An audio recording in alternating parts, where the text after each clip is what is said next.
All of you have targets, things that you're after.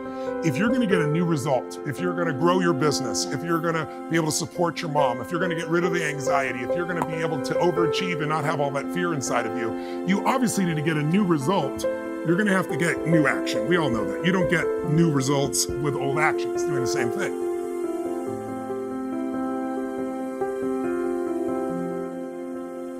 What human beings can do is amazing. What they will do is usually disappointing. It's not because we're not capable of it. It's because we don't have new actions because we get in certain emotional states that dominate us, like anxiety, like fear of failure, right? Like the fear of the loss of your mother as an example. So if you're in a state of fear, you're gonna behave very differently and get very different results. That's what that means right there. And then if you were in a place of being courageous or bold or warm or connected or playful, any of those.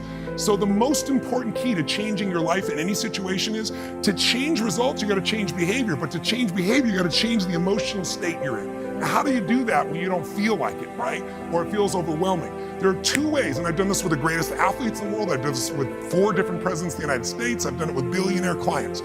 All you have to do to change your state is not try to think your way there, like I'm happy, I'm happy, I'm happy, and do a bunch of affirmations. Your brain's gonna go BS, you are not happy, right?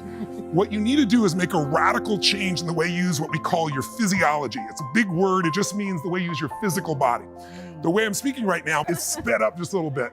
But if I said to you, there's a depressed person behind curtain number 1 over there, and I'll donate $100,000 to your best charity, your favorite charity, if you could describe what they're like physically. If you take that same person and you change the tempo at which they move, you bring their shoulders back and change their breathing pattern, if they make a faster gesture, if they speak more rapidly, it fires off a different biochemistry in you.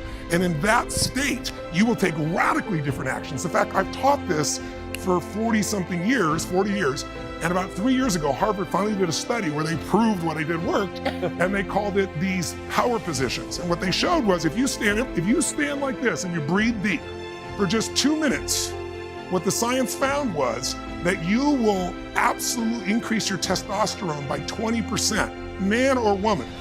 You'll drop your cortisol, which as you know is the stress hormone, by 22%, and you're 33% more likely to take action if you wouldn't have before because fear would have stopped you.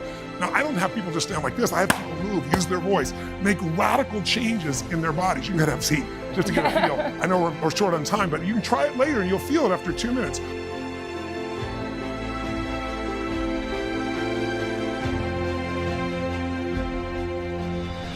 It produces more certainty in you. And that certainty gets you to take different actions. So if you are in a situation, you think of the worst scenario, your mom dying, no, my business goes under, I never achieve at the level I need to, all the things I have anxiety about, the minute you focus on them, you go into those states of fear, and then you behave fearful and you get lousy results. And when you get lousy results, what does it do to your brain? You go, see, I told you I couldn't do this. It becomes this negative loop. So how do we break out of it? We change our focus by asking better questions. Answer this question in your mind. What is it in your life that you're proud of? If there's something you could feel really proud of right now by focusing on it, your children, yourself, something you accomplished, you did, how many can think of something you could feel proud of? And I don't mean fake pride, ego pride, like where you're making things up. I mean, well, you really did something you're proud of. Good. Right now, close your eyes and focus on how it feels when you're really proud. Focus on that moment you're proud of. How do you breathe when you feel really proud? And if you're a little kid, what happens to your face when you're really proud? You don't hide it, right? There's that big smile on your face. Think of something that you could be really grateful for or excited, pick either one. Something you could be grateful for, a person, a moment, or something if you wanted to that you could be excited about. Let's use excited for a moment. How many could think of something in your life that if you focused on it, you could feel excited?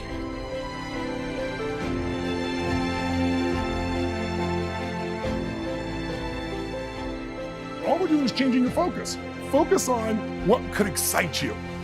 Feel like it's really happening. Your mom's healing, you break through in the business, you're achieving the level you want. Anxiety is rid from my life. I'm on charge, I'm on top of it. How do you breathe when you feel really excited?